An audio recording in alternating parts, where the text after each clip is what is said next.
Bonsoir à tous. Cette conférence s'inscrit donc dans le cycle des grandes catastrophes de l'Université populaire du musée du Quai Branly.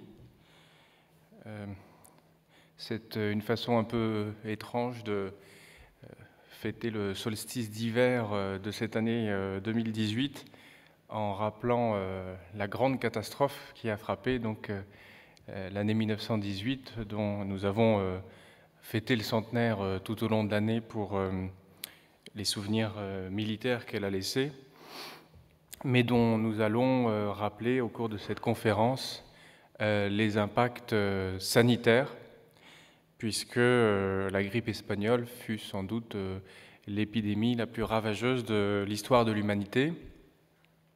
Et donc, comme je ne suis pas épidémiologue et même pas vraiment historien, je suis anthropologue.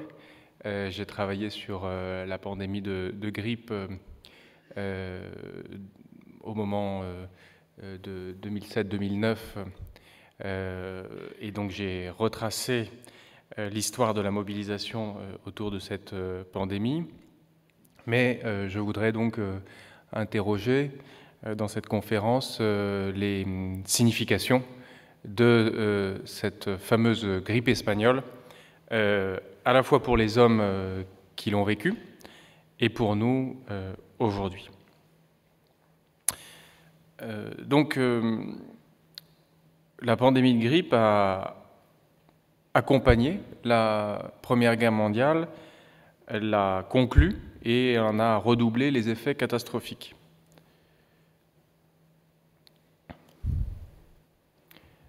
Entre le printemps 1918 et le printemps 1920, on estime que 50 millions de personnes sont mortes de la grippe.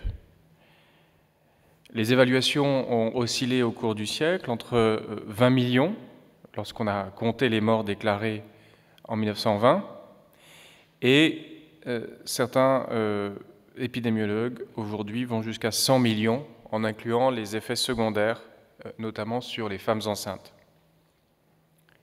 Ça signifie qu'en 2 années, la grippe a tué plus de personnes dans le monde que la grande peste du Moyen-Âge en 5 ans, donc qui a tué 25 millions de personnes entre 1347 et 1352. Il y aura une conférence donc, par l'historien Étienne Anheim sur ce sujet l'année prochaine. Elle a tué également plus de personnes que le sida en 30 ans, 25 millions depuis 1980. Alors, les incertitudes sur le nombre de victimes tiennent à la fois à la complexité, à la complication en fait, de la grippe par différents effets, différentes maladies, et aussi à la censure exercée par les autorités militaires. Et c'est d'ailleurs à cause de cette censure que cette grippe est appelée espagnole, puisque l'Espagne était un des seuls pays neutres dans le conflit, et c'est l'Espagne qui a déclaré les premiers cas en mai 1918, y compris d'ailleurs le roi d'Espagne, même s'il n'en est pas mort. Donc je disais qu'au-delà des discussions épidémiologiques sur le nombre de victimes, et on reviendra sur ces séries de chiffres morbides, cette conférence vise à interroger la signification de la pandémie de grippe pour la réflexion politique que l'humanité a menée sur ses relations avec son environnement au cours du XXe siècle.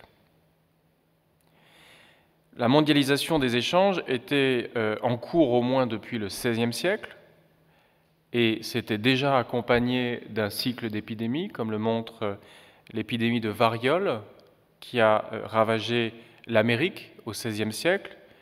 Le Mexique est passé de 16 millions de personnes à 1 million, le Pérou de 7 millions à 1 million, lorsque les conquistadors ont apporté un virus auquel les populations amérindiennes n'étaient pas immunisées.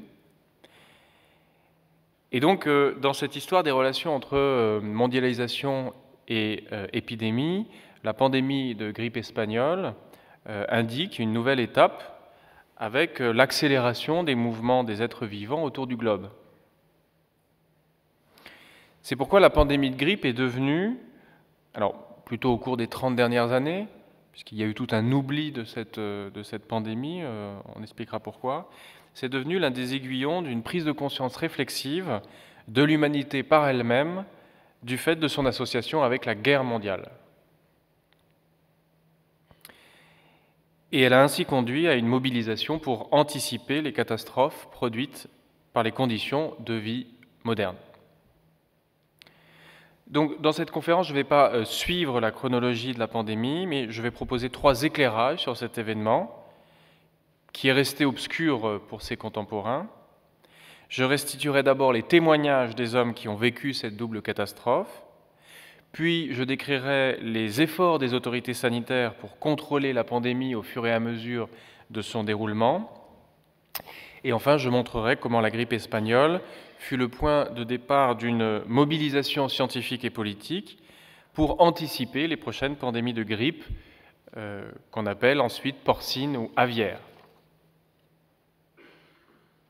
Donc, pour éviter...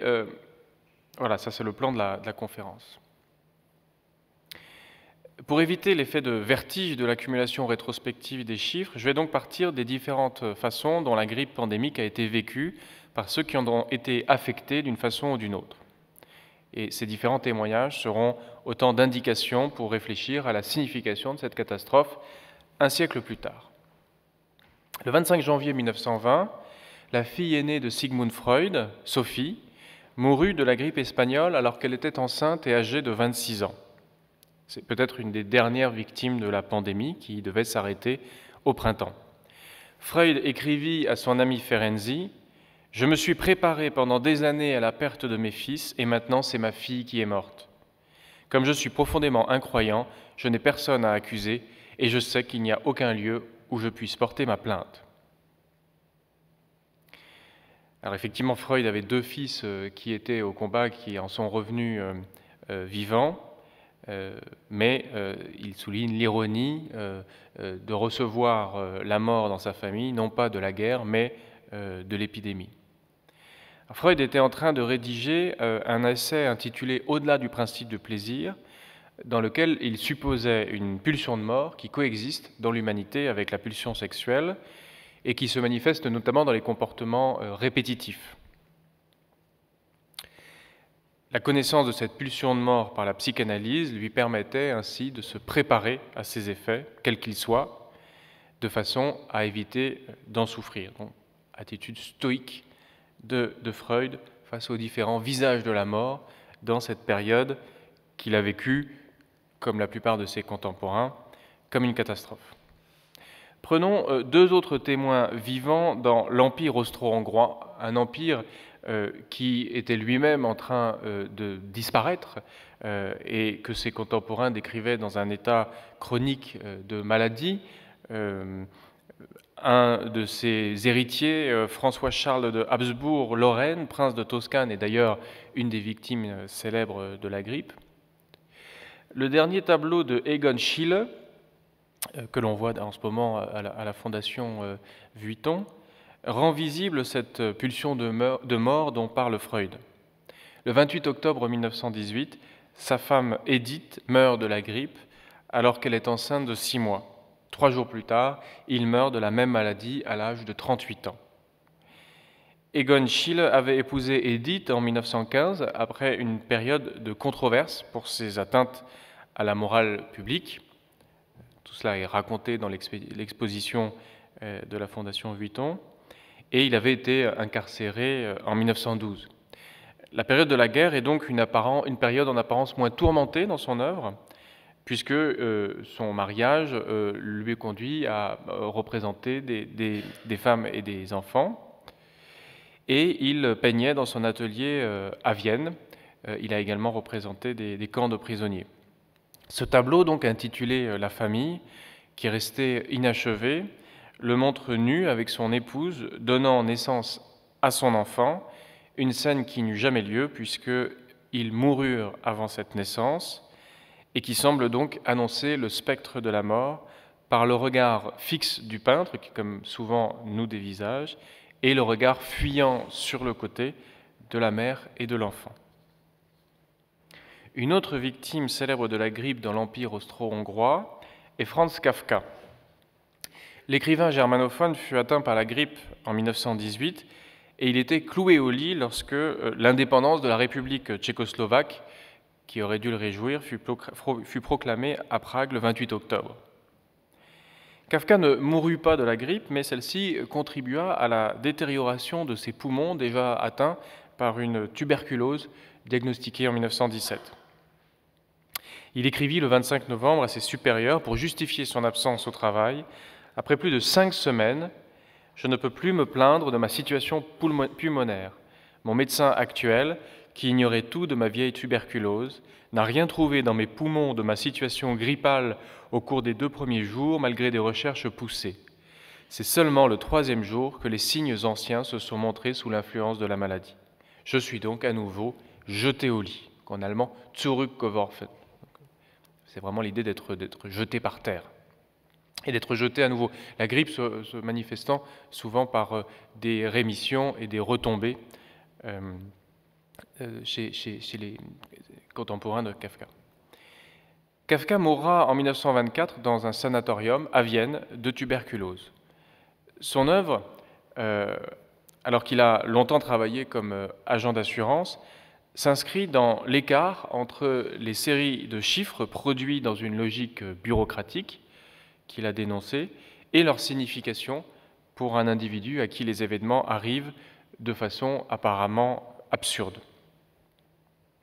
La tuberculose était alors la maladie la plus statistiquement fréquente chez les populations pauvres, mais une pandémie de grippe était un événement alors imprévisible qui venait redoubler les inégalités face à la mort par une maladie foudroyante.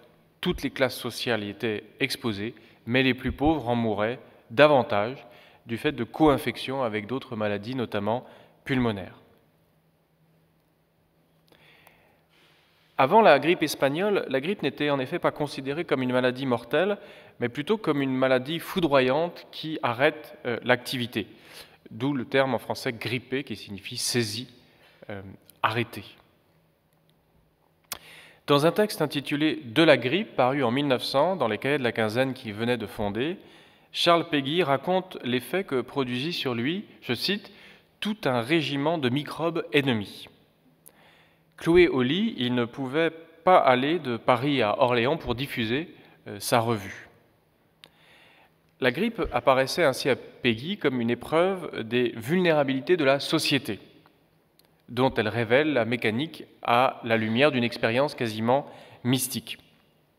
Je cite Péguy, « Je pensais qu'en tombant malade, j'avais justifié la prophétie qu'il arriverait malheur aux Caillais, parce que l'on ne fondait jamais une entreprise considérable sur un seul homme. » Ce texte, assez long, montre que la grippe est perçue avant 1918 comme une maladie du travail, révélatrice de la solidarité entre les participants à une même entreprise.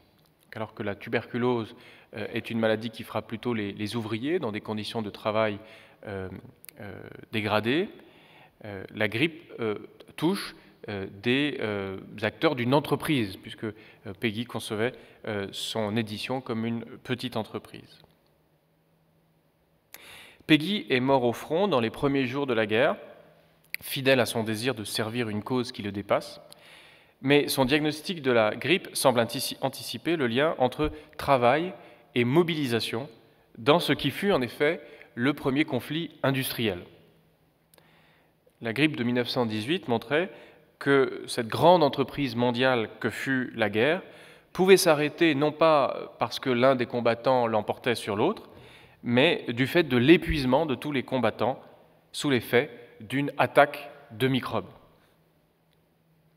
On peut rappeler qu'en France, les victimes célèbres de la grippe espagnole furent Guillaume Apollinaire et Edmond Rostand, qui étaient alors au sommet de leur carrière et de leur gloire. Alors après avoir fait un tour donc en Autriche-Hongrie, en France, je vais passer aux États-Unis, où la victime la plus célèbre de la grippe fut le président Wilson lui-même, dont l'état maladif eut des conséquences sur les résultats de la guerre.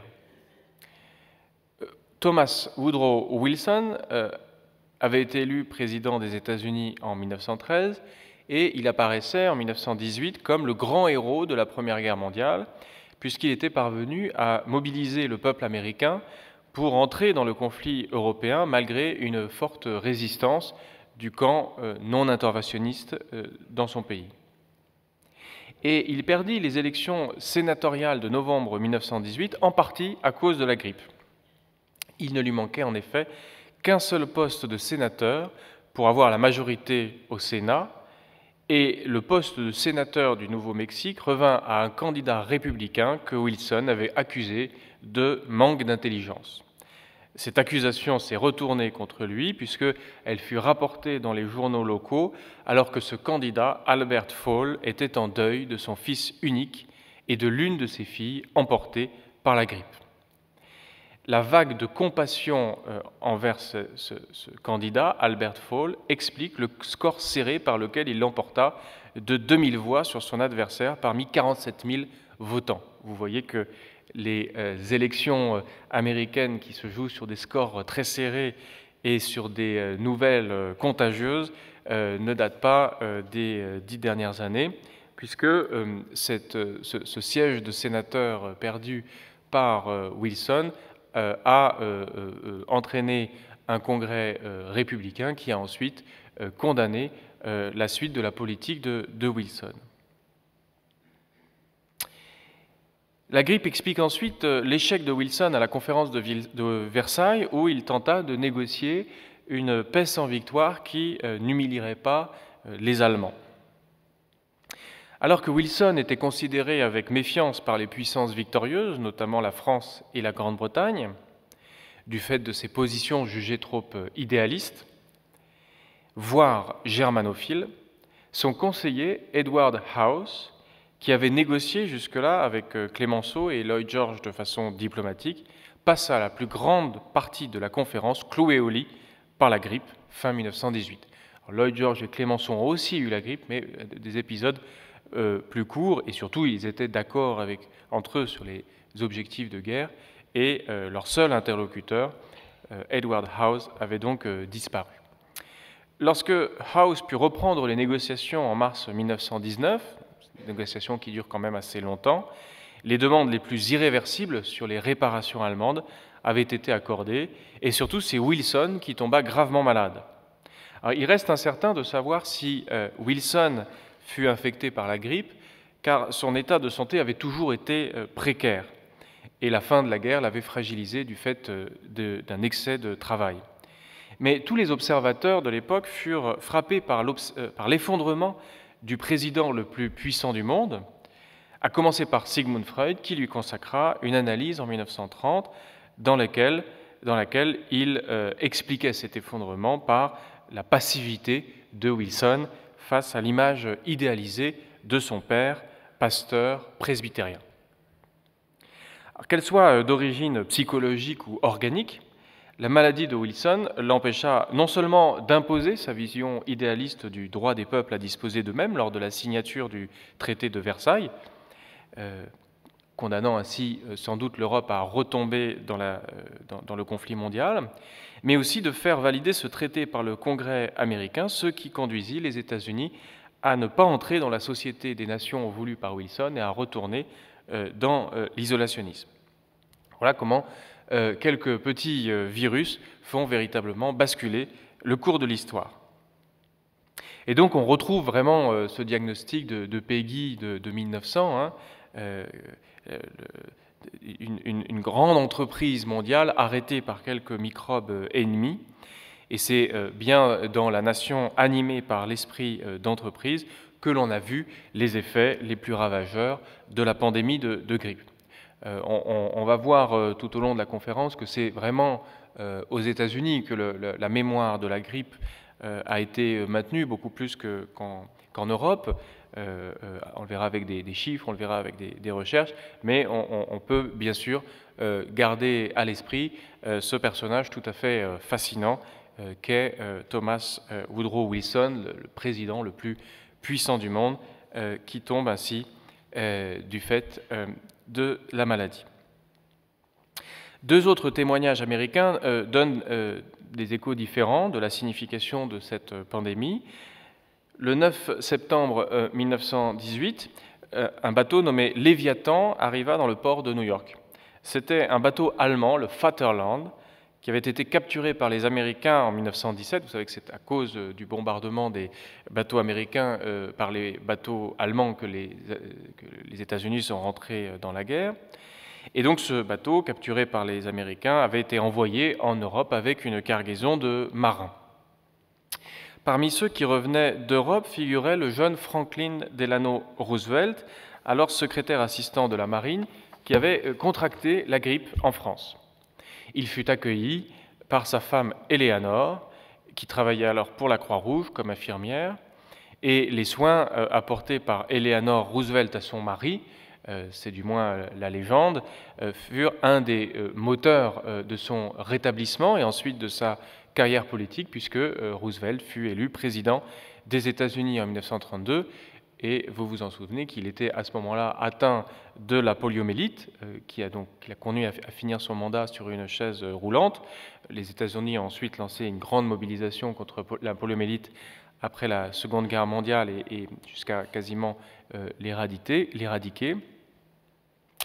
Mais donc il y a dans l'esprit des Américains une sorte d'association entre la grippe dont Roosevelt a survécu en 1918 et la poliomyélite qui ne l'a pas empêché d'être élu président. Donc en quelque sorte c'est la version positive, c'est toujours comme ça aux États-Unis où après un drame on se relève et on repart.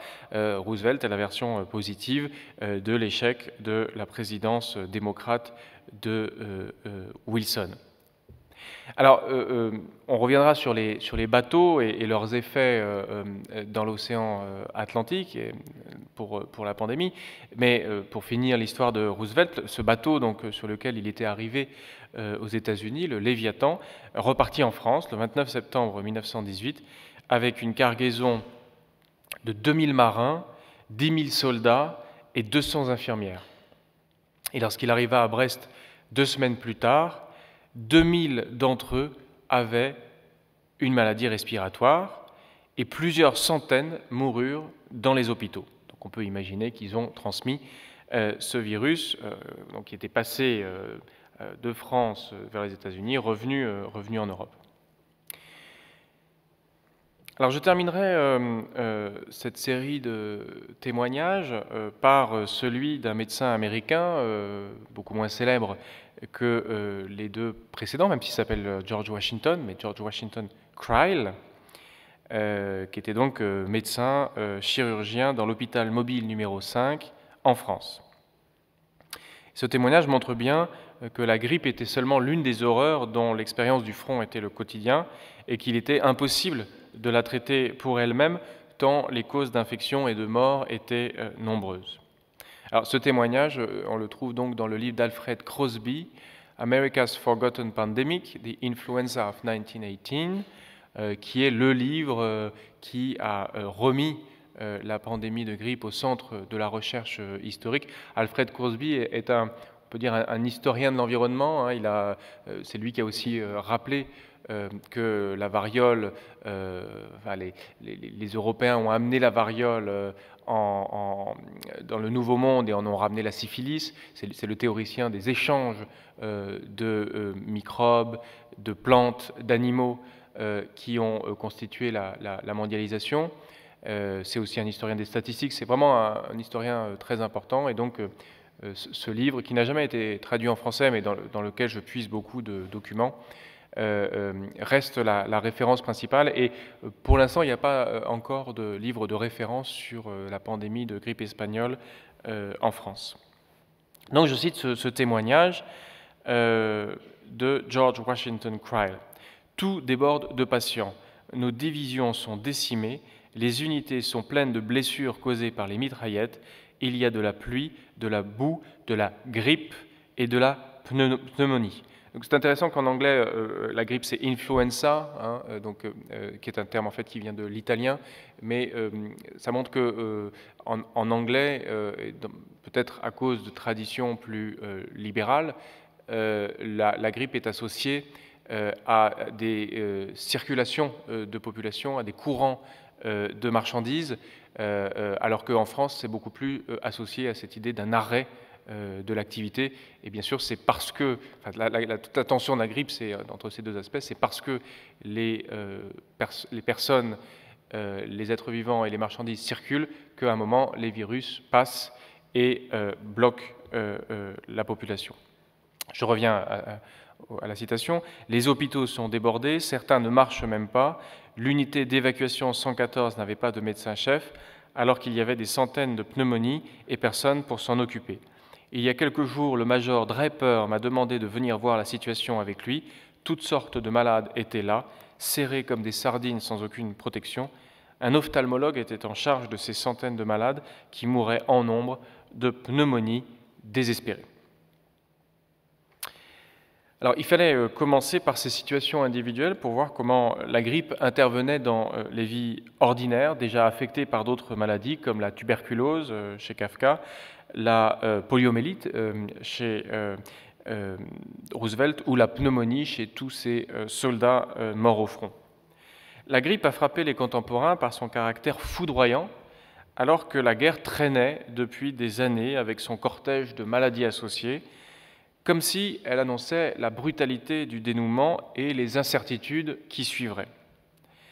D'où le caractère défaitiste de la plupart de ceux qui y étaient exposés et qui n'y voyaient qu'une calamité de plus dans les malheurs apportés par la guerre. Je ne veux bien sûr pas psychologiser les effets de la grippe, mais c'est sans doute des organismes qui étaient déjà très fragilisés et des psychismes très déprimés.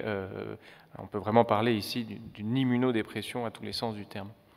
Il faut voir maintenant comment l'accumulation des cas de l'épidémie a pu donner lieu à des mesures de santé publique visant à la contrôler. Je passe à la deuxième partie de cet exposé.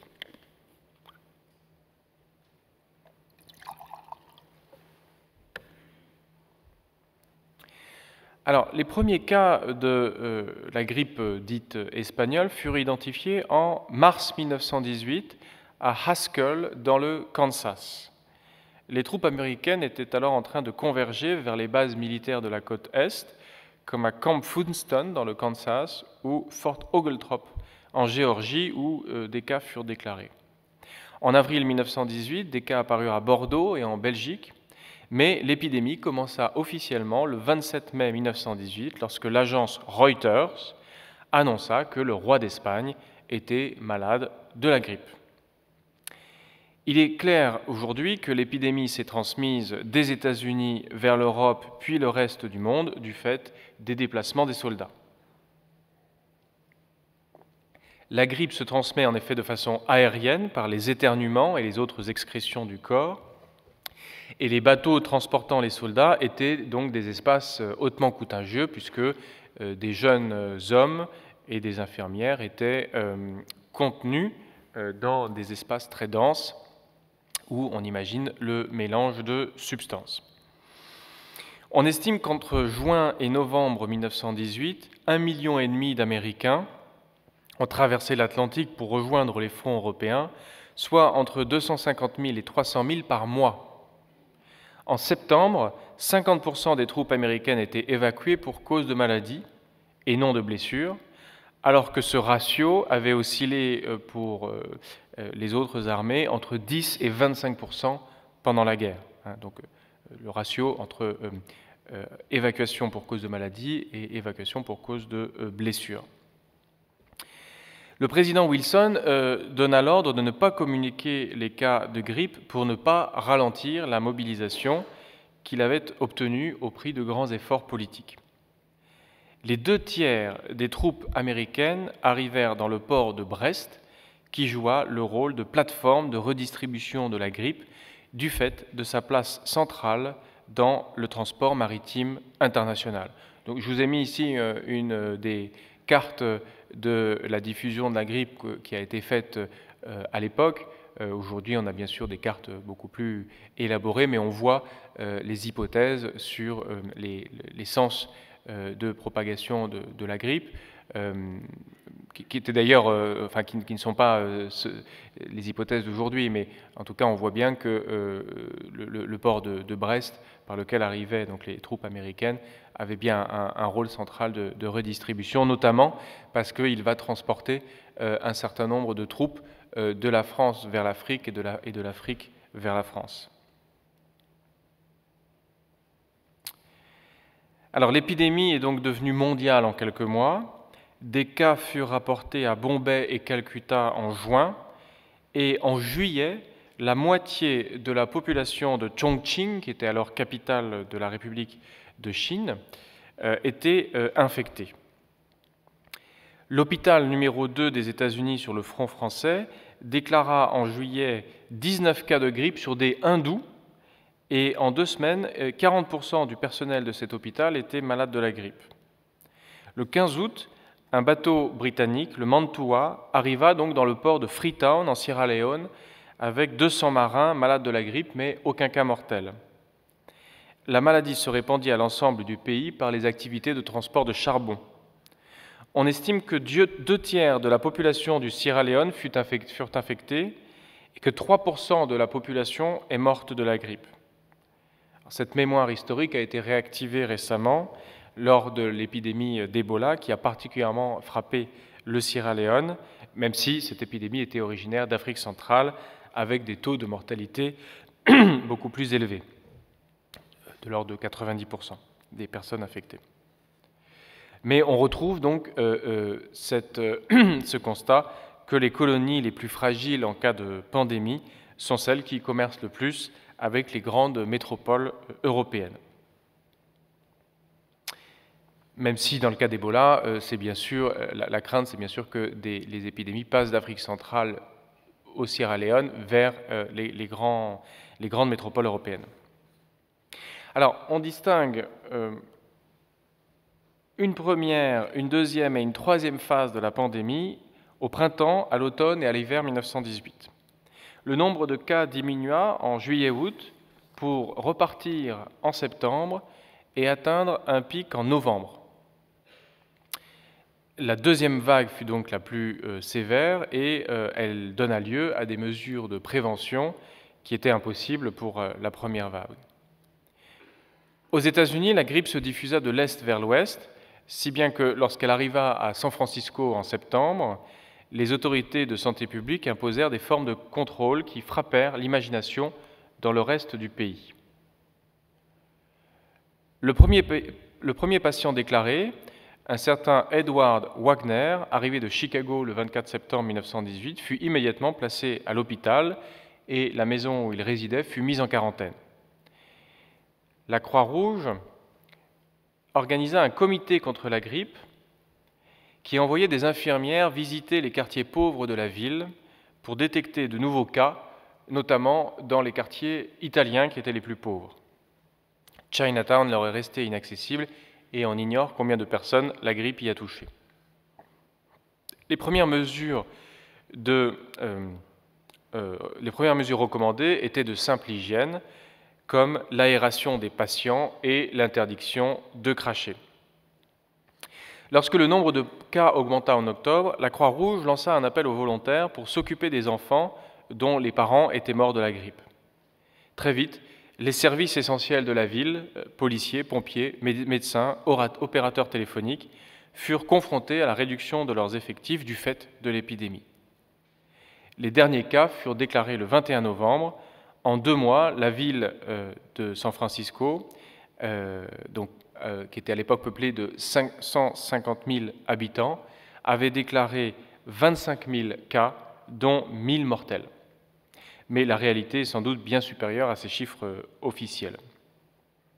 Des vaccins contre la pneumonie furent envoyés de Boston et inoculés à 31 000 personnes. Mais c'est surtout l'usage des masques qui laissa une empreinte durable dans la mémoire des habitants de San Francisco. Les médecins et les infirmières furent les premiers à porter des masques, puis une affiche montra le maire et la plupart des directeurs des organisations en charge de la santé portant un masque. La Croix-Rouge distribuait pour 10 cents des masques qu'elle avait faits elle-même ou qu'elle avait commandé à la compagnie de gin Lévi-Strauss. Ça me fait plaisir de citer ce fait dans l'amphithéâtre Lévi-Strauss, puisque Claude Lévi-Strauss aurait beaucoup aimé cette histoire de masque. Et quand il est arrivé lui-même aux États-Unis, on lui a demandé « Est-ce que vous êtes le Lévi-Strauss des livres ou des pantalons ?» Donc je ne savais pas, avant d'avoir lu le livre de Crosby, que l'entreprise Lévi-Strauss avait été donc en charge de fabriquer des masques pour protéger de la grippe à San Francisco. Au total, c'est environ 100 000 masques qui furent distribués dans toute la ville. La baisse du nombre de cas de grippe en novembre fut donc attribuée au port de masques. Le directeur du département de la santé publique de San Francisco, William Hassler, demanda donc à la population de porter encore des masques pendant 2 mois. Le 17 janvier 1919, une ordonnance rendait obligatoire le port du masque dans l'espace public. La police arrêtait ceux qui se montraient sans masque, mais de multiples formes de transgression se multiplièrent, comme le fait de porter un masque accroché à l'oreille pour le mettre devant la bouche lorsqu'un policier est visible. Une vaste campagne fut lancée dans les journaux pour critiquer l'inefficacité et l'inconfort des masques, notamment dans le contexte de la célébration de l'armistice et des fêtes de fin d'année. Les statistiques fournissaient des arguments aux 2 camps. À la fin de la 2e vague épidémique de décembre-janvier à San Francisco, 16 000 cas furent déclarés et 1500 morts. Donc moins de cas, mais plus de morts que lors de la première épidémie. Donc, autre moyen de contrôle, après les campagnes d'hygiène, les masques, les vaccins, la quarantaine. Moyen de contrôle traditionnel, déjà appliqué au Moyen-Âge pour la peste, mais qui fut ici particulièrement suivi du fait de ces déplacements de bateaux qu'on a vus, notamment pour les transports de soldats. La quarantaine fut appliquée de façon particulièrement efficace dans les colonies américaines en Océanie. Un bateau de San Francisco arriva à Samoa le 3 novembre 1919 avec 14 voyageurs malades de la grippe. Le gouvernement américain demanda aux chefs locaux d'interdire toute arrivée de bateaux des îles avoisinantes, et cette stratégie permit à l'île, comme en Australie et en Nouvelle-Calédonie où elle fut appliquée, d'échapper à la dernière vague de la pandémie. Au contraire, dans la partie allemande de Samoa, qui était à ce moment-là administrée par la Nouvelle-Zélande, depuis le début de la guerre, qui avait confisqué donc à l'Allemagne sa colonie, le gouverneur avait autorisé l'entrée d'un bateau arrivé d'Auckland le 7 novembre 1918, qui est sur cette image, et l'épidémie tua 8500 personnes, dont de nombreux chefs. Et il y a donc une mémoire de cette épidémie qui a été transmise dans les populations de Samoa au cours du siècle. Si bien que la première ministre de Nouvelle-Zélande demanda pardon en 2002 aux représentants de Samoa pour cette faute de son administration coloniale. À Tahiti, le gouverneur français avait autorisé un navire à entrer dans le port de Papeete, c'était un navire français, en novembre 1918, et près d'1 millier de personnes moururent de la grippe sur 7500 habitants. Il n'y a pas eu de geste de repentance à ma connaissance. Alors, on revient aux chiffres. Si les statistiques américaines sont sous-estimées pour les premières vagues, on estime donc qu'à la fin de la pandémie, un quart de la population américaine, soit 25 millions de personnes, ont été infectées par la grippe dite espagnole, et que 550 000 Américains en sont morts. Cela signifie que les États-Unis ont perdu plus de vies du fait de leur engagement dans la Première Guerre mondiale que dans l'ensemble des autres guerres où ils ont mobilisé leurs troupes au cours du XXe siècle. Si on inclut Seconde Guerre mondiale, guerre du Vietnam, guerre d'Irak et guerre d'Afghanistan. Donc ça permet de mesurer le véritable traumatisme qu'a été l'entrée en guerre pour les États-Unis. Il est clair que cette association entre la guerre et la grippe a fortement marqué l'opinion américaine, traditionnellement isolationniste, c'est-à-dire opposée à toute intervention des troupes américaines dans des conflits extérieurs. Alors, vous me direz sans doute que les États-Unis étaient intervenus aux Philippines en 1898, parce que, enfin, étaient intervenus même dans un conflit entre les mouvements indépendantistes philippins et l'Espagne, et au même moment à Cuba, et avaient considéré ainsi Cuba et les Philippines comme une partie de leur empire, d'un empire colonial en cours de formation. Mais justement, tout l'effort de colonisation des États-Unis aux Philippines portait sur l'hygiène, la vaccination, le contrôle des maladies. Beaucoup plus que ce que faisaient à ce moment-là la France et la Grande-Bretagne dans leurs propres colonies.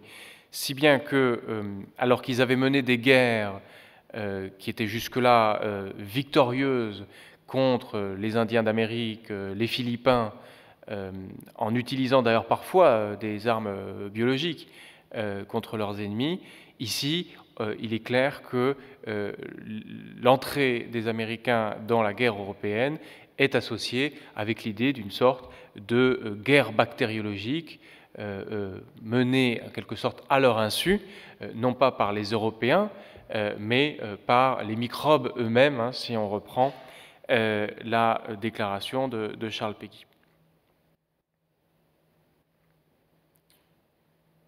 Alors, cette association entre la grippe espagnole et la guerre mondiale explique que l'opinion américaine a beaucoup plus dramatisé cette catastrophe que l'Europe, où le nombre de morts du fait du conflit, donc vous voyez que j'essaie de systématiser un peu le rapport entre victimes de la grippe et soldats morts au front, est beaucoup plus lourd du côté de la guerre que du côté de la grippe. Donc 1,5 million de soldats morts au front en France, 2 millions en Allemagne, alors que les victimes de la grippe espagnole sont donc estimées à 200 000 personnes en France et 300 000 en Allemagne. Donc, bien sûr, toutes ces statistiques sont contestables, seront peut-être réévaluées, mais en tout cas, on voit bien que le rapport numérique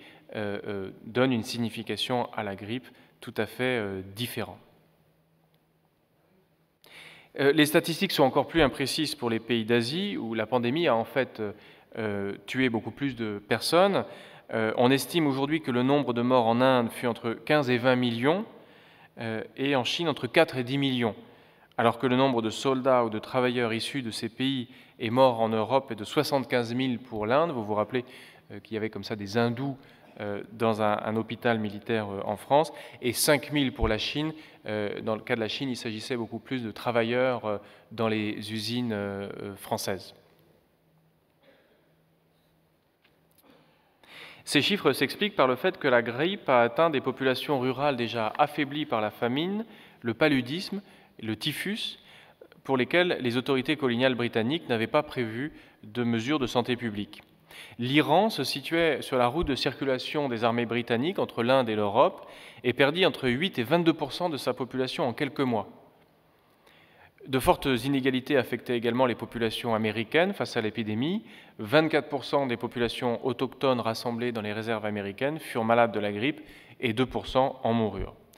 La grippe espagnole n'est donc nullement une maladie des seuls combattants des pays en guerre, mais bien une pandémie produite par l'accélération des échanges au cours du conflit mondial.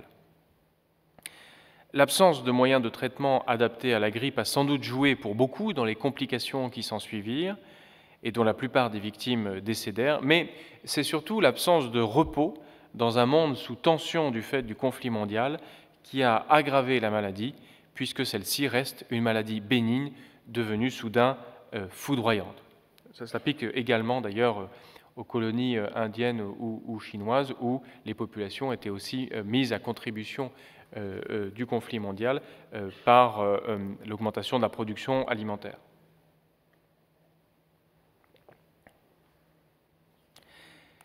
La question qui s'est posée aux chercheurs en biologie et en santé publique est donc la suivante. Comment une maladie en apparence bénigne, qui touche ordinairement les personnes les plus fragiles, a-t-elle fauché des jeunes hommes dans la force de l'âge et des femmes enceintes? Pour répondre à cette question, 3 savoirs peuvent être mobilisés. L'épidémiologie, qui compte le nombre de cas. Alors, cette science était beaucoup moins développée à l'époque qu'aujourd'hui et sévèrement entravée, je l'ai dit, par la censure militaire. La pathologie, qui décrit les effets organiques de la maladie, et la microbiologie. Alors, je ne reviens pas sur l'épidémiologie. Quelques éléments de pathologie. Les médecins qui ont décrit les symptômes de la maladie ont tous été frappés par ce qu'ils ont appelé la cyanose, un afflux de sang sur le visage qui devient bleu ou noir, explicable par l'impossibilité pour les poumons de transférer l'oxygène dans le sang. Les poumons eux-mêmes se remplissaient d'un liquide ressemblant au sang qui les empêchait de se remplir d'air. La fièvre causée par la grippe dégénérait ainsi en hémorragie hautement contagieuse. Donc ces descriptions pathologiques rappellent beaucoup toutes celles qu'on observe dans ce qu'on appelle aujourd'hui donc les fièvres hémorragiques du type Ebola, Lassa, SRAS ou grippe aviaire. Alors comment expliquer par la microbiologie ces symptômes inattendus? Depuis les recherches de Louis Pasteur en France et de Robert Koch en Allemagne, une révolution s'était mise en place en médecine consistant à trouver pour chaque maladie un microbe pathogène, de façon à l'éliminer ou à l'atténuer par des vaccins ou des mesures d'hygiène. Pour la grippe, le médecin allemand Richard Pfeiffer avait découvert en 1892, dans le liquide nasal de nombreux patients, une bactérie à laquelle il donna son nom. On retrouva cette bactérie chez des victimes de la grippe espagnole, mais des recherches ultérieures montrèrent que le liquide nasal de ces patients, lorsqu'il était passé par un filtre qui retenait les bactéries, restait infectieux. L'agent pathogène n'était donc pas une bactérie, mais un virus de taille beaucoup plus petite et invisible au microscope. Pendant 15 ans, cependant, il fut impossible pour des dizaines de chercheurs travaillant sur le sujet de cultiver ce virus en laboratoire et de le transmettre à un animal pour montrer que c'était bien lui qui causait la grippe. C'est les fameux principes de Koch, selon lesquels, pour montrer qu'un microbe est bien la cause d'une maladie, il faut pouvoir le transmettre à un modèle expérimental, donc un animal, et reproduire exactement les symptômes observés chez les humains. C'est seulement une équipe anglaise travaillant sur une maladie très similaire chez le chien qui parvint à développer une technique d'identification de ce virus et à l'appliquer à la grippe en 1933. Ils transmirent le liquide nasal de patients humains à plusieurs espèces d'animaux, dont le furet, qui a la particularité d'éternuer comme les humains lorsqu'il est grippé, ce qui en fait un excellent modèle expérimental, encore utilisé aujourd'hui par la plupart des experts de la grippe. Lorsque le virus de la grippe fut donc identifié en 1933, on pensa possible de fabriquer des vaccins pour en limiter les effets dévastateurs. Cette stratégie fut cependant contrariée par une autre découverte. Le virus de la grippe mute en permanence, si bien qu'un vaccin contre une souche en cours de circulation peut s'avérer inefficace pour une autre souche 1 an plus tard. Ce fait fut expliqué dans les années 1940 par une série de recherches qui mirent en lumière ce qu'on appelle l'écologie de la grippe, c'est-à-dire le cycle de ces mutations entre espèces dans un même environnement. Aux États-Unis, Richard Shoup étudia les causes de la grippe du cochon dans l'État de l'Iowa, qui est un État où l'élevage porcin est une activité majeure et où donc la grippe porcine est une préoccupation constante pour les éleveurs. Donc, il travaillait à l'Institut de microbiologie de l'Université de l'Iowa et il parvint à isoler un virus très similaire à celui qui avait été identifié en 1933 par ces biologistes anglais. Et il supposa donc que le virus qui avait causé la pandémie en mars 1918 dans le centre des États-Unis était un virus de cochon qui serait passé à l'homme. En 1941, le gouvernement américain sur le point d'entrer dans la Seconde Guerre mondiale, et donc redoutant une nouvelle pandémie de grippe, mis en place une commission d'enquête sur la grippe dirigée par un jeune biologiste, George Hirst. Celui-ci met au point un test pour identifier les virus de grippe à partir des embryons de poulets. Il observa qu'en injectant un prélèvement d'un patient infecté par la grippe à la surface d'un œuf de poulet, les cellules de l'embryon s'agglutinent en formant des colorations différentes. L'observation de ces colorations lui a permis de classer les virus de grippe en fonction de la protéine qui leur permet donc d'entrer dans une cellule et qui cause cet effet de coagulation qu'on appelle hémagglutinine. La recherche virologique montra ensuite que ces protéines prennent des formes différentes selon les mutations de l'information génétique contenue à l'intérieur du virus. Une seconde protéine, appelée neuraminidase, fut découverte dans les années 1960 pour son rôle dans la sortie du virus de la cellule. C'est pourquoi les virus de grippe sont classés en fonction de ces deux protéines déterminantes dans leur comportement, donc H, hémagglutinine, et N, neuraminidase. Et d'ailleurs, les deux antiviraux qui ont été conçus par les entreprises pharmaceutiques dans les années 90, Tamiflu et Relenza, visent l'un la protéine d'entrée du virus dans la cellule et l'autre la protéine de sortie. Donc un virus de grippe, c'est une molécule d'ARN, acide désoxyribonucléique, qui, quand il se réplique, se décompose en 8 segments qui codent pour 8 protéines différentes, dont les deux protéines d'entrée et de sortie du virus, qui sont donc H et N. C'est pourquoi le virus de la grippe espagnole fut rétrospectivement appelé H1N1, consacrant le rôle fondateur de cette pandémie pour le XXe siècle. Alors on l'a appelé aussi rétrospectivement grippe porcine, car on supposait que le virus était passé des porcs aux humains, ce qui explique d'ailleurs que les humains étaient non immunisés pour ce virus. L'Organisation mondiale de la santé fut créée en 1945 avec pour un de ses objectifs l'adaptation de la vaccination aux mutations des virus de grippe grâce à un suivi de ces mutations par des laboratoires situés aux quatre coins du monde.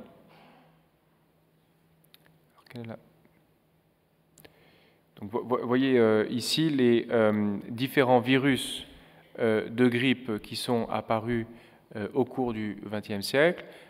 Donc H1N1 est le virus en quelque sorte fondateur, même si on a pu montrer rétrospectivement que d'autres pandémies de grippe avaient été causées par des virus qui avaient été nommés après la grippe espagnole. Donc vous avez H2N2 par exemple en Russie en 1889 ou H3N8 en 1900 à Hong Kong. Et puis donc on explique par les mutations du virus chez les porcs qu'un nouveau virus est apparu en 1957 en Asie, le H2N2, et un nouveau en 1968, le H3N2. Mais le H1N1 n'avait pas totalement disparu, il avait continué à circuler chez les porcs et il est revenu donc en 2009. Alors, donc les porcs sont véritablement le transmetteur privilégié du fait, comme vous le savez peut-être, qu'ils ont des tissus tout à fait similaires aux tissus humains, notamment dans leur voie respiratoire. Il reste quand même une dernière explication à donner. Pourquoi les organismes humains réagissent de façon si catastrophique à un virus de grippe venu des animaux ? Alors, une nouvelle découverte dans les années 1960 apporta une réponse à cette question. Les virus de grippe circulent également chez les oiseaux, ce qui explique que les embryons de poulet y réagissent par ce mécanisme d'hémagglutination. Si les oiseaux ne les développent pas dans leurs organes respiratoires comme les humains, les furets et les porcs, mais dans leurs organes digestifs, ils ont une plus grande capacité à héberger différents virus de grippe, notamment les oiseaux aquatiques, qui portent ces virus de façon asymptomatique et qui migrent entre plusieurs environnements et se mélangent à des espèces différentes. Le canard est une espèce particulièrement différente puisque à la fois il circule entre les milieux aquatiques, les milieux d'élevage domestiqués, et ils sont consommés notamment dans le sud de la Chine. On considère donc que les oiseaux aquatiques sont le réservoir de la grippe, c'est-à-dire que les virus de grippe s'y développent de façon asymptomatique avant de se transmettre aux humains. Cette découverte faite par l'école d'immunologie australienne dirigée par Frank McFarlane Burnett est donc l'hypothèse explicative la plus large pour l'émergence des virus de grippe. Les virus mutent de façon continue à l'intérieur d'une même espèce, ce qui explique les petites mutations de la grippe saisonnière, ou bien ils peuvent muter de façon discontinue lorsqu'ils passent d'une espèce à une autre. On parle alors de cassure génétique. Je vais revenir à cette image. Voilà.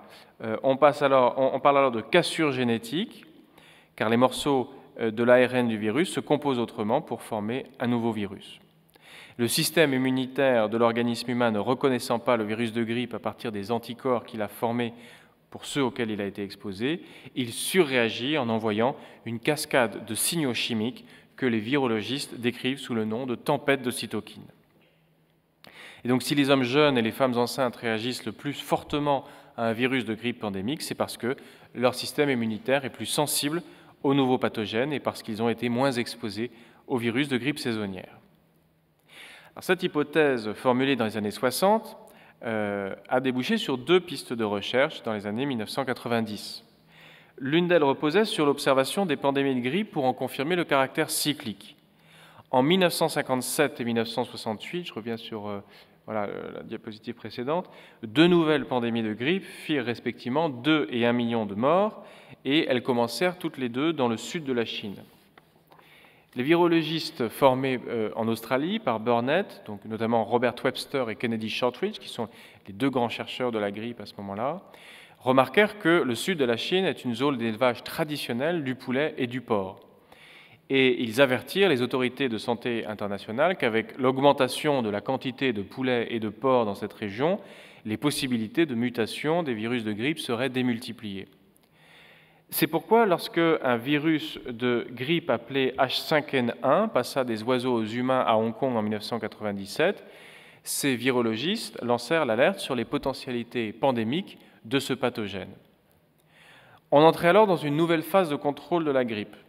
Non plus l'éradication d'un virus qui était passé aux humains par la quarantaine ou les vaccins, mais l'anticipation de ce passage, notamment par l'abattage massif d'oiseaux atteints de la grippe aviaire.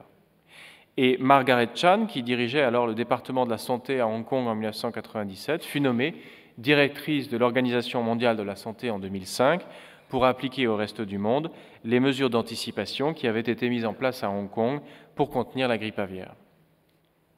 Une autre piste de recherche tout à fait fascinante pour les anthropologues, donc j'ai moi-même travaillé en fait sur toutes les conséquences pour les relations aux oiseaux à Hong Kong de ces mesures prises en 1997. Un autre champ de recherche tout à fait excitant, à la fois du point de vue de la virologie et de l'anthropologie, a consisté à retrouver le virus de la grippe espagnole pour l'analyser avec des nouvelles méthodes de séquençage génétique. En 1951, une équipe de chercheurs conduite par John Hultin organisa une mission en Alaska, à proximité du détroit de Bering, où la moitié de la population avait été décimée par la grippe espagnole. Équipés de masques et de gants, ils déterrèrent les corps de personnes inuites congelées dans le permafrost pour prélever des tissus qu'ils analysèrent ensuite dans les laboratoires de l'université d'Iowa. Ils trouvèrent des bactéries de Pfeiffer et des pneumocoques, mais pas de virus de grippe. C'est seulement en 1995 qu'un chercheur de l'Institut de pathologie des forces armées à Maryland, Jeffrey Taubenberger, commença à identifier dans ces restes congelés, ainsi que dans des tissus conservés de poumons des soldats américains, des parties d'informations génétiques correspondant au virus de la grippe. Il lui fallut 10 ans pour reconstituer en laboratoire le virus de la grippe espagnole, selon une méthode dite de génétique renversée, donc de reconstruction des parties manquantes pour arriver à un code ADN, une séquence d'ADN complète et même donc la fabrication du virus à partir du code, qui a été donc popularisé par le film Jurassic Park. Cette recherche, rendue publique en 2005, a suscité des controverses sur les risques d'utiliser le virus reconstitué comme une arme bactériologique, mais elle a aussi fourni un critère pour l'analyse des nouveaux virus de grippe pandémique.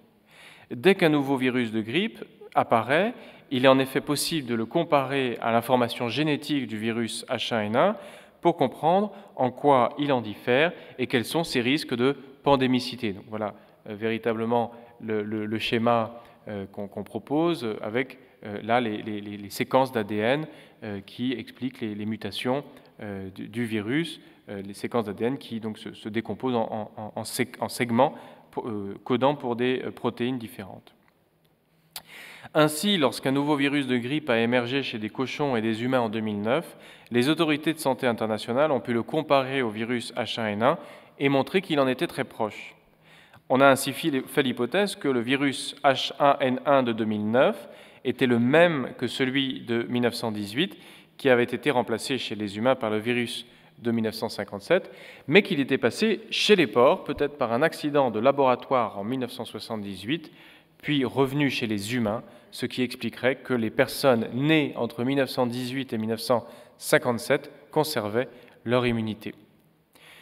Vous vous rappelez que l'Organisation mondiale de la santé a lancé l'alerte sur le virus de 2009, qui était donc apparu chez des cochons au Mexique, en le déclarant pandémique, mais elle a dû constater qu'il était moins infectieux que celui de la grippe espagnole, auquel il ressemblait par son code génétique. Le virus de la grippe espagnole est ainsi devenu au cours du siècle un virus de grippe parmi d'autres en se mélangeant avec d'autres virus dans d'autres espèces. Et l'alerte de 2009 montre que la virologie n'est pas une science prédictive et qu'il est très difficile d'anticiper les épidémies de grippe du fait de la complexité de leur écologie. Alors pour conclure, quelles sont donc les leçons de la grippe espagnole un siècle après ? La pandémie de grippe espagnole est d'abord apparue comme une catastrophe humaine, redoublant par le nombre de victimes les effets de la Première Guerre mondiale. Mais elle a été progressivement inscrite dans une nature catastrophique. Si la maladie la plus bénigne peut soudainement causer l'épidémie la plus désastreuse, si une maladie du travail peut soudain bloquer tous les échanges économiques, c'est parce que les relations entre les espèces au sein d'un écosystème ont été modifiées de telle façon que le système immunitaire humain surréagit à un virus venu d'une autre espèce. Pourquoi ? Ce sont les organismes les plus jeunes et les systèmes immunitaires les plus sensibles qui y succombent. Cette leçon de la recherche virologique semble entrer en tension avec les leçons épidémiologiques de la grippe espagnole. Dans la perspective de l'épidémiologie, l'accumulation des corps dans des espaces sociaux vulnérables et les mouvements de population causés par la guerre a produit la catastrophe. Dans la perspective de la virologie, la catastrophe peut se produire à tout moment du fait des mutations aléatoires des virus. Mais elle est amplifiée par les perturbations de l'écosystème, notamment par l'augmentation de l'élevage industriel, l'urbanisation et le changement climatique. C'est pourquoi on peut prévoir que de nouveaux virus de grippe pandémique, et on peut s'y préparer, mais on ne peut nullement prédire quand et où ils apparaîtront. La grippe pandémique a ainsi cette vertu pédagogique d'associer le tumulte des armes, le mouvement des bateaux et le spectacle des masques hygiéniques avec le bruit des basses-cours où porcs et poulets échangent leurs gènes et le silence des laboratoires où les biologistes tentent de reproduire ces mutations. Elle marque ainsi une nouvelle étape dans les relations entre l'État, la société et la maladie. Alors que la tuberculose ou le choléra avaient conduit les États-nations à contrôler les maladies sur leur territoire, ça c'est vraiment le succès de Pasteur et de Koch, Alors que le paludisme ou la fièvre jaune avaient permis aux puissances colonisatrices de valoriser les territoires des tropiques, c'est ce qu'on appelle la médecine tropicale, la grippe pandémique a permis à des chercheurs en virologie et à des administrateurs en santé publique d'étendre un réseau de surveillance à toute la planète pour anticiper les perturbations de l'écosystème. C'est ce qu'on appelle aujourd'hui la santé globale ou la santé planétaire. Le roi d'Espagne n'y est pour rien, mais ce petit virus, avec sa capacité à déjouer les attentes des humains, les a forcés à rivaliser d'intelligence pour anticiper les futures catastrophes. Merci de votre attention.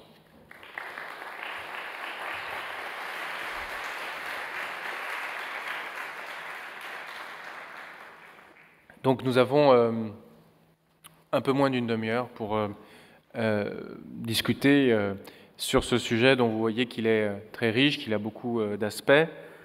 Et même si j'ai essayé d'être le plus clair possible, je suis conscient qu'il y a à la fois dans les données épidémiologiques, les modèles virologiques, des complications certaines.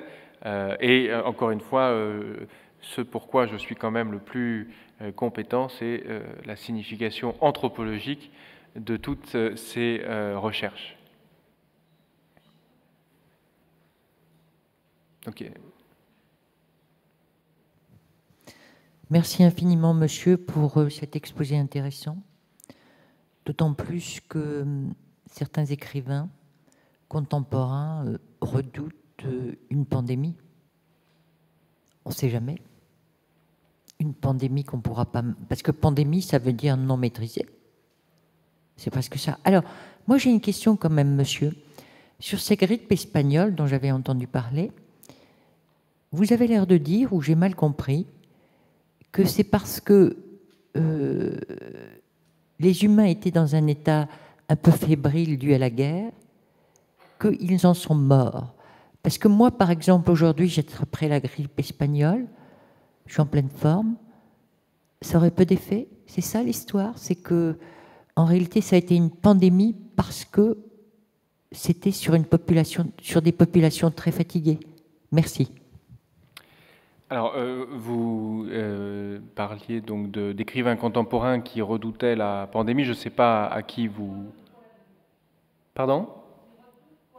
Oui, qui redoutent la pandémie pour l'avenir. Je ne sais pas à qui vous pensiez, mais un écrivain assez connu qui a réfléchi sur cette question et réfléchit très sérieusement, c'est Fred Vargas, notamment par un livre qui s'appelle « Pars vite et reviens tard », mais parce que Fred Vargas est donc une romancière qui est par ailleurs archéozoologue au CNRS et qui a beaucoup travaillé sur les chemins de la peste, donc la transmission de la peste par les rats, et qui, au moment de la grippe aviaire en 2005 en France, avait justement à la fois rêvé et recommandé et presque dessiné une espèce de cape contre la grippe qu'elle avait recommandé au gouvernement. Mais donc vous avez ce roman qui s'appelle « Pars vite et reviens tard » qui décrit l'arrivée, alors non pas de la grippe, mais de la peste à Paris en plein milieu de la Première Guerre mondiale. Donc en tout cas, alors, la question de comment la crainte de la pandémie a été construite, diffusée, alimentée par la presse et relayée par un certain nombre d'écrivains dans les années 2000, c'est un sujet très, très large. Et d'ailleurs, en fait, le terme pandémie apparaît véritablement dans le débat public avec la grippe aviaire de 2005 et beaucoup moins avant. Et c'est pour ça que le livre de 89 que j'ai cité, la pandémie oubliée de l'Amérique, a été enfin, presque une façon de ressusciter ce spectre de la pandémie. On utilisait davantage le terme de pandémie pour le sida que pour la grippe d'ailleurs. Alors, sur votre question concernant l'exposition à la grippe, je ne suis pas médecin, donc il y a beaucoup d'effets de co-infection. Et donc il y a beaucoup d'hypothèses sur les facteurs de co-infection sur le front. Bon, par exemple, le tabac, on fumait beaucoup sur le front.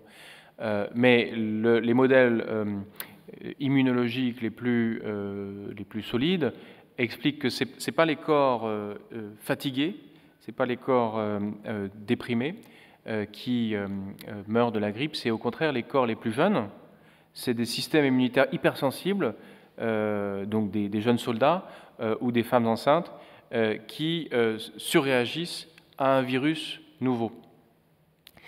Et c'est la jonction entre cette surréaction au virus de grippe et toutes les maladies associées auxquelles les corps étaient exposés dans les tranchées, puis avec tous les retours de population vers les villes, qu'on explique le nombre de morts. Voilà. Donc c'est plutôt des jeunes. C'est pour ça que quand il y a eu la grippe H1N1 en 2009, c'est plutôt des personnes jeunes et des femmes enceintes qui en ont été victimes.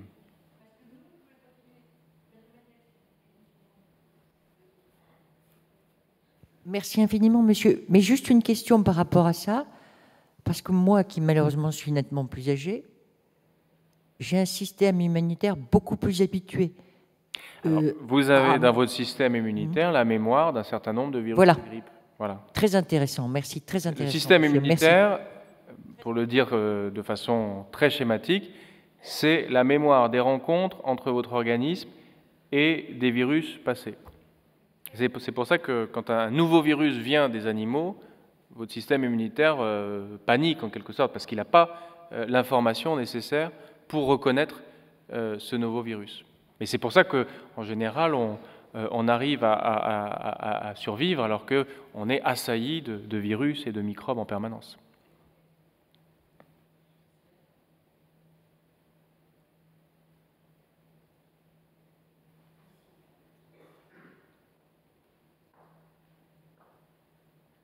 Bonsoir.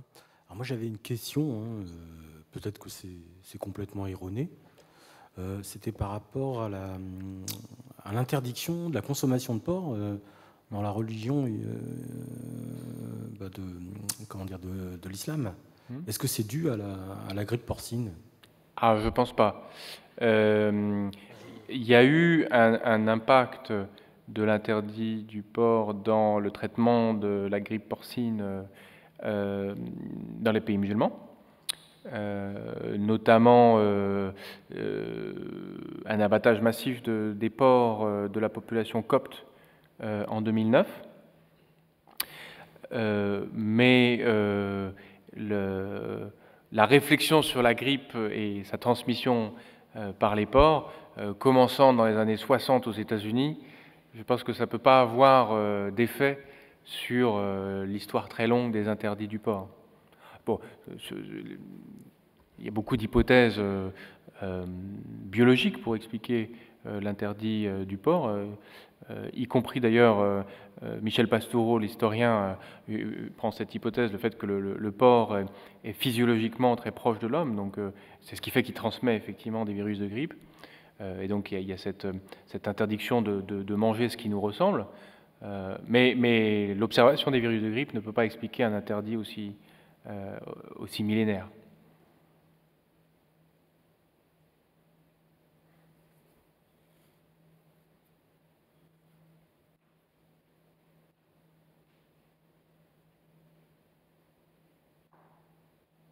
Bonsoir, j'avais juste une question.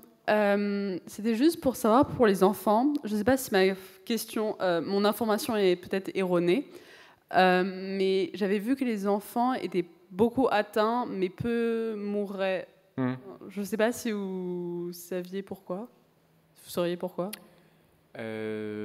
Justement parce qu'ils n'ont pas un système immunitaire suffisamment développé pour entraîner ces effets de panique, d'étouffement, parce que donc l'idée c'est qu'on meurt de la grippe pandémique, non pas parce que le virus vous attaque, mais parce que votre système immunitaire surréagit à un virus qu'il ne connaît pas.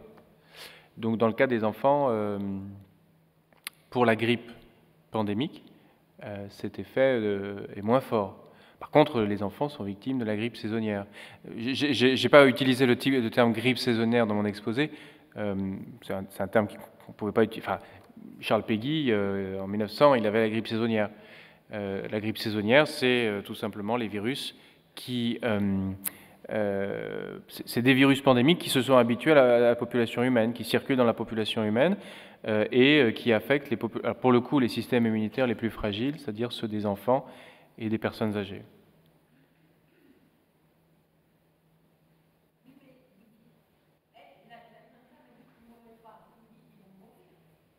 Alors, les enfants peuvent mourir de grippe saisonnière, mais la grippe pandémique affecte plutôt les organismes adultes, jeunes.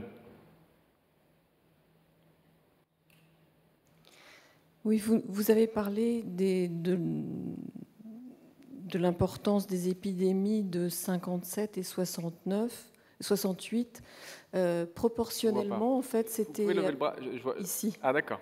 Proportionnellement, c'était par rapport à la grippe espagnole, c'était de quelle ampleur, en fait? Ah oui, alors c'est entre 1 et 2 millions de morts.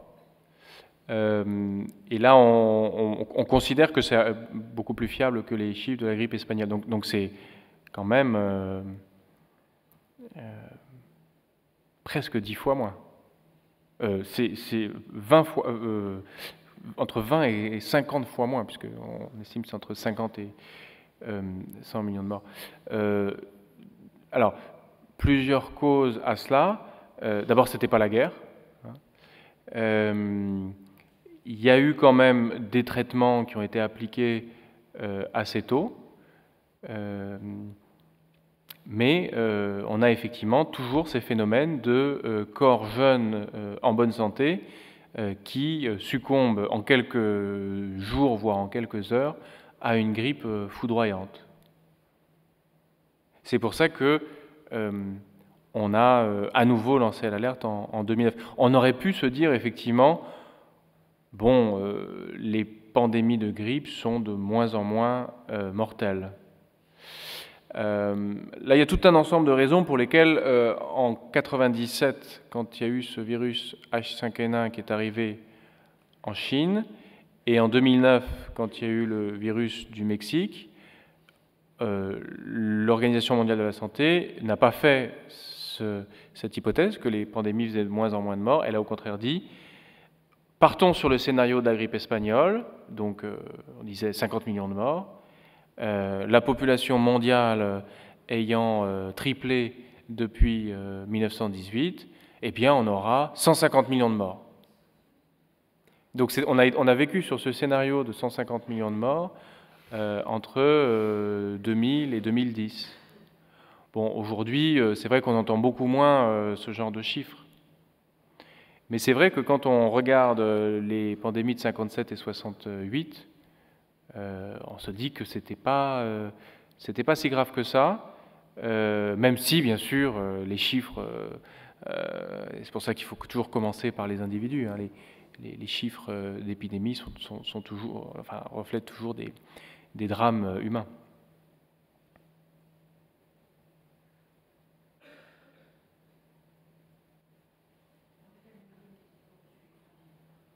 Oui, allez-y. Pas d'autres.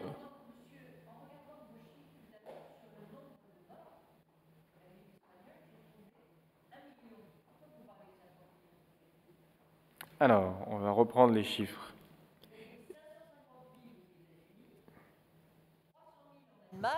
Oui, vous avez. Et moi, j'ai compté 1 million.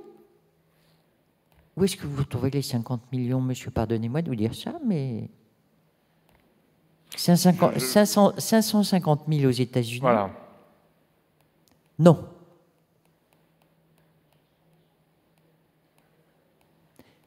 Oui, mais attendez, mademoiselle, soyez pas. Regardez, 550 000, ça fait 1 million. Pourquoi vous parlez de 50 millions? Non, 50 millions, c'est au niveau mondial. Ben, qu'est-ce qu'il y a d'autres pays, là? On a... Ah bah vous avez la Chine et l'Inde.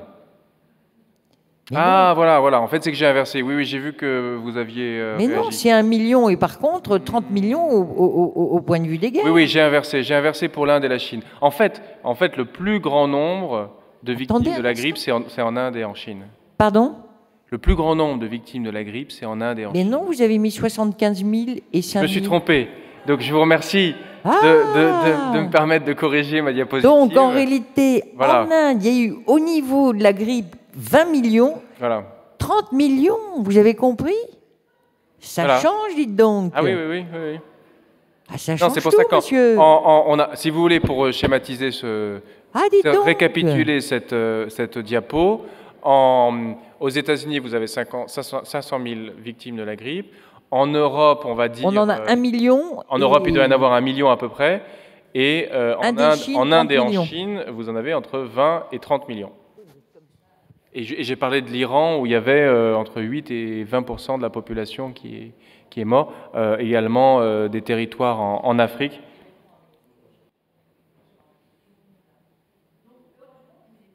Ah oui, oui, oui, je vous remercie beaucoup. Non, j'ai vu que certains d'entre vous avaient tiqué au moment de cette diapositive et je vais la corriger.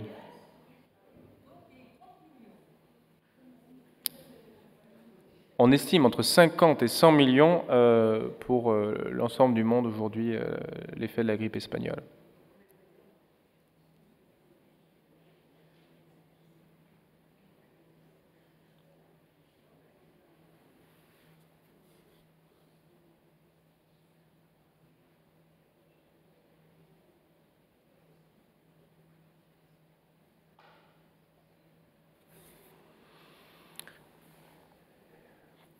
Vous n'avez pas d'autres questions? Eh bien, il me reste à vous souhaiter des bonnes fêtes de fin d'année et à vous recommander de rester protégés contre les virus de grippe.